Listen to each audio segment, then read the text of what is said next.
ഈ ഔഷധ സസ്യം ഉപയോഗിക്കുകയാണെങ്കിൽ നമുക്ക് രണ്ട് ഗുണങ്ങളാണ്. അതായത് വെയിറ്റ് കുറയാനും സഹായിക്കും, അതുപോലെ തന്നെ പ്രമേഹം കുറയാനും സഹായിക്കും. പൊതുവെ പ്രമേഹം നിയന്ത്രിക്കാനായിട്ട് ഉപയോഗിക്കുന്ന ഒരുപാട് ഔഷധ സസ്യങ്ങൾ ശരീരഭാരം കുറയാനും ഉപകരിക്കാറുണ്ട്. അതുപോലെ ശരീരഭാരം അതിസ്ഥൗല്യം കുറയാനായിട്ട് ഉപയോഗിക്കുന്ന ഔഷധദ്രവ്യങ്ങൾ പലതും പ്രമേഹം കുറയാനും സഹായകമാവാറുണ്ട്. അപ്പോൾ ഇത് രണ്ടിനും കൂടി ഉപയോഗിക്കാൻ പറ്റിയ ഒരു ഔഷധ സസ്യമാണെന്ന് പരിചയപ്പെടുന്നത്. ഇത് രണ്ട് രീതിയിൽ ഉപയോഗിക്കാം. എങ്ങനെയൊക്കെ ഉപയോഗിക്കാമെന്ന് വിശദമായിട്ട് പറഞ്ഞുതരാം. അതിനു മുമ്പ് ഈ ഔഷധ സസ്യത്തെ ഒന്ന് പരിചയപ്പെടാം. ഇതിന്റെ സംസ്കൃതം പേര് അസനം എന്നാണ്. മലയാളത്തിൽ നമ്മൾ വേങ്ങാക്കാതൽ എന്നൊക്കെ വിളിക്കും. വേങ്ങാക്കാതൽ എന്ന് വിളിക്കുന്നത് എന്താ വെച്ചാൽ ഇതിന്റെ തടിയാണ് ഔഷധയോഗമായിട്ടുള്ള ഭാഗം. ഓക്കെ, അതിന്റെ ബാർക്ക്, അതിന്റെ തടിയാണ് ചെത്തിയെടുത്ത് ചീളുകളാക്കി നമ്മൾ കഷായം വെക്കാനായാലും പാനജലത്തിനായാലും ഉപയോഗിക്കുന്നത്. അപ്പൊ ഇതിന്റെ ഔഷധ ഗുണങ്ങൾ എന്ന് പറഞ്ഞു കഴിഞ്ഞാൽ ആദ്യം ബൊട്ടാനിക്കൽ നെയിം അങ്ങോട്ട് പറഞ്ഞുതരാം. ബൊട്ടാനിക്കൽ നെയിം ടിറോകാർപ്പസ് മാർസൂഫിയം എന്നാണ്. ഫാമിലി നെയിം ലെഗുമിനോസെ ഫാമിലിയാണ്. അസനം എന്നാണ് സംസ്കൃതം പേര്. വേങ്ങാക്കാതൽ എന്നാണ് മലയാളത്തിൽ വിളിക്കുന്നത്. ഇതിന്റെ തടിയാണ്, ബാർക്കാണ് ഔഷധയോഗമായിട്ടുള്ള ഭാഗം. അപ്പൊ ഇത് നമുക്ക് പ്രമേഹം കുറയുന്നതിനും അതിസ്ഥൗല്യം അമിത ശരീരഭാരം കുറയുന്നതിനും സഹായിക്കും എന്ന് വിചാരിച്ചിട്ട് നിങ്ങളിപ്പോ 3 നേരം ലഡുവും ജിലേബിയും കഴിക്കുക, എന്നിട്ട് ഇത് കഴിച്ചിട്ട് പ്രമേഹം കുറഞ്ഞില്ല എന്ന് പറയരുത്. അതുപോലെ നന്നായിട്ട് ഫ്രൈഡ് റൈസും ഇറച്ചിയും പൊറോട്ടയും ബിരിയാണിയും കഴിച്ചിട്ട് പിന്നെ ഇതും കഴിച്ച് വെയിറ്റ് കുറഞ്ഞില്ല എന്ന് പറയരുത് കേട്ടോ. കാരണം വെയിറ്റ് കുറയാനുള്ള മറ്റെല്ലാ സംഗതികളും നിങ്ങൾ ഫോളോ ചെയ്യണം. പ്രമേഹം കുറയാൻ സഹായിക്കുന്ന മറ്റെല്ലാ സംഗതികളും ഫോളോ ചെയ്യണം. അതിന്റെ കൂടെ ഇതും കൂടെ ഇനി പറയുന്ന രീതിയിൽ ഉപയോഗിച്ച് കഴിഞ്ഞാൽ തീർച്ചയായിട്ടും പ്രമേഹവും വെയിറ്റും കുറയുന്നതിന് സഹായകരമാകുന്നതാണ്. ഓക്കെ, അപ്പൊ ശ്രദ്ധിച്ച് കേട്ടോ എങ്ങനെയൊക്കെ ഉപയോഗിക്കേണ്ടതെന്ന് പറഞ്ഞുതരാം. നമുക്കിത് രണ്ട് രീതിയിൽ ഉപയോഗിക്കാന്ന് പറഞ്ഞല്ലോ. രണ്ട് കണ്ടീഷനിൽ ഉപയോഗിക്കാം. രണ്ട് കണ്ടീഷനിൽ മാത്രമൊന്നല്ല കേട്ടോ, ഒരുപാട് ആയുർവേദ ഔഷധങ്ങൾ തയ്യാറാക്കാനായിട്ട് ഉപയോഗിച്ചു വരുന്ന ഒരു ഔഷധ വൃക്ഷമാണ് വേങ്ങാക്കാതല് അല്ലെങ്കിൽ അസനം. ഓക്കെ, അപ്പൊ നമുക്ക് ഇന്നത്തെ വീഡിയോയിൽ ഈ പ്രമേഹത്തിന് എങ്ങനെയാ ഉപയോഗിക്കാമെന്നും ശരീരഭാരം കുറയാനായിട്ട് എങ്ങനെയാ ഉപയോഗിക്കാമെന്ന് മാത്രം പറഞ്ഞുതരാം. ഓക്കെ, അപ്പൊ അതിനായിട്ട് രണ്ട് രീതിയിൽ ഉപയോഗിക്കാന്ന് പറഞ്ഞു. നമുക്ക് പാനജലമായിട്ട്, അതായത് കുടിക്കാനുള്ള വെള്ളം നമ്മൾ ചുക്കുവെള്ളം ജീരകവെള്ളം ഒക്കെ തിളപ്പിച്ച് കുടിക്കില്ലേ, ആ രീതിയിലും ഇത് ഉപയോഗിക്കാം. അതുപോലെ കഷായം വെച്ചും കുടിക്കാം. ഓക്കെ, കഷായം വെച്ച് കുടിക്കാനായിട്ട് ഇതൊരു 60 ഗ്രാം എടുക്കണം. 60 ഗ്രാം എടുത്തിട്ട് നമുക്ക് അങ്ങാടി മരുന്നുകളെ വാങ്ങിക്കാൻ കിട്ടും, അല്ലെങ്കിൽ ഓൺലൈനായിട്ട് ആമസോണിൽ വാങ്ങിക്കാൻ കിട്ടും. ഇതിന്റെ വീഡിയോന്റെ താഴെ ഡിസ്ക്രിപ്ഷനിൽ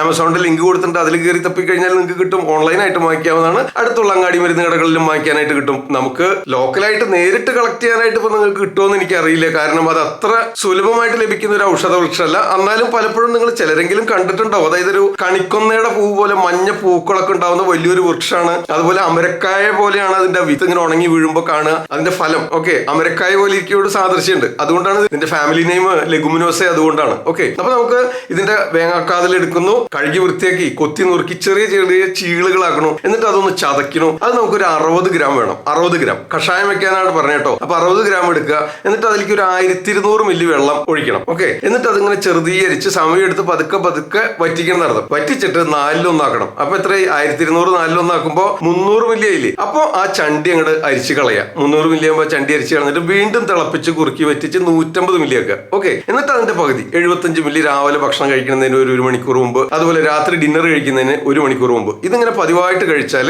നമുക്ക് വിരശല്യം കൃമി കുറയുന്നതിനും കൂടിയൊക്കെ സഹായകരമാണെന്ന് പറയപ്പെടുന്നുണ്ട്. അതുപോലെ തന്നെ പ്രമേഹം കുറയുന്നതിനും വെയിറ്റ് കുറയുന്നതിനും സഹായിക്കും. ഒരാഴ്ചയോ 2 ദിവസമോ 3 ദിവസമോ എല്ലാ വെള്ളിയാഴ്ചയും ശനിയാഴ്ചയും മാത്രം കഴിച്ചിട്ടൊന്നും കാര്യമില്ല. പതിവായിട്ട് ഒരു ദിവസം പോലും മുടങ്ങാതെ ഒരു 41 ദിവസം അടുപ്പിച്ച് കഴിച്ചാൽ മറ്റ് ഭക്ഷണ രീതികളും കൂടെ ഫോളോ ചെയ്യുകയാണെങ്കിൽ, നിയന്ത്രണങ്ങളും കൂടെ പാലിക്കുകയാണെങ്കിൽ വെയിറ്റ് കുറയുന്നതിനും സഹായകരമാവും, പ്രമേഹം കുറയുന്നതിനും സഹായകരമാവും ഈ രീതിയിൽ ഉപയോഗിച്ചാൽ. ഓക്കെ, ഇനി നമുക്ക് മറ്റൊരു രീതിയിലും കൂടെ അത് ഉപയോഗിക്കാം. അതിനായിട്ട് ഇതുപോലെ നമുക്കൊരു 15-20 ഗ്രാം എടുത്താൽ മതി. 60 ഗ്രാം ഒന്നും വേണ്ട. 15-20 ഗ്രാം എടുക്കുന്നു. നന്നായിട്ട് കഴുകി കൊത്തി നുറുക്കി ചതച്ചിട്ടിട്ട് ഒരു 2 ലിറ്റർ വെള്ളത്തിലിട്ട് ഒരു 20 മിനിറ്റ് വെട്ടി തിളപ്പിക്കണം. അസലായിട്ട് അങ്ങോട്ട് വെട്ടിപ്പായിട്ട് തിളക്കട്ടെ, വെട്ടി തിളക്കട്ടെ. ഓക്കെ, 20 മിനിറ്റ് സമയം. അത് കഴിഞ്ഞാൽ ആ ചണ്ടി അരിച്ച് കളയാ. ഈ വെള്ളം 2 ലിറ്റർ തിളപ്പിച്ച് കഴിയുമ്പോൾ കുറച്ച് കുറയും. ഒരു 10-200 മില്ലി ഒക്കെ ഒന്ന് കുറയും. ആ ഒരു 1700 മില്ലി അല്ലെങ്കിൽ 1.25 ലിറ്റർ കഷ്ടി. ഓക്കെ, കുറച്ച് കൂടുക കുറയൊക്കെ ചെയ്തോട്ടെ. അത് ഫ്രിഡ്ജിലൊന്നും വെച്ചേക്കരുത്. റൂം ടെമ്പറേച്ചറിൽ വെക്കാം. വേണമെങ്കിൽ കൂജയിൽ വെച്ചോ. ചൂടുകാലൊക്കെ ആയതുകൊണ്ട് ഒരു എക്സ്ക്യൂസ്. ഓക്കെ, കൂജയിൽ ഒഴിച്ചു വെക്കുന്നതുകൊണ്ട് വിരോധമില്ല. ഫ്രിഡ്ജിലൊന്നും വെക്കരുത്. റൂം ടെമ്പറേച്ചറിൽ സൂക്ഷിക്കുക. എന്നിട്ട് തണുത്തതിന് ശേഷം ഒരു ദിവസം കൊണ്ട് ഒരു 9 മണിക്കും 5 മണിക്കും ഇടയ്ക്കായിട്ട് കുറേശ്ശെ